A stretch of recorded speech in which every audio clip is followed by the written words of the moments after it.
Naitala po sa Dagupan City, Pangasinan ang pinakamataas na heat index sa bansa nitong Mayo 27 na umabot sa 46 degrees Celsius o nasa danger level.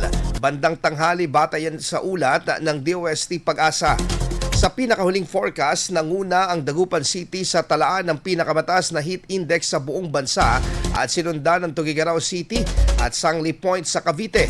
Ayon sa State Weather Bureau, mahigit na 50 lugar sa bansa ang inaasang makakaranas pa rin ng danger level heat index na nasa 42 degrees Celsius hanggang 46 degrees Celsius na indikasyon ng matinding init na maaaring magdulot ng heat stress at iba pang karamdaman sa prolonged exposure.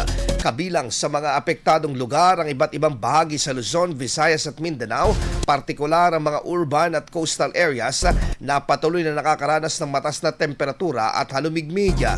Ipinaliwanag naman ng mga meteorologists na ang heat index ay tumutukoy sa nararamdamang init ng katawan kapag pinagsama ang temperatura at halumigmig. Kaya mas matindi ang epekto nito kumpara sa aktual na temperatura ng hangin. Ngayong araw, inaasahan na muling papalo sa danger level ang heat index sa ilang bahagi ng lalawigan na posibleng umabot sa 45 degrees Celsius. Patuloy ang paalala sa publiko ng mga eksperto na iwasan ang matagal na pagbibilad sa araw at uminom ng sapat na tubig at gumamit ng proteksyon tulad ng payong at sombrero, lalo na sa tanghali hanggang hapon. IFM News. IFM News.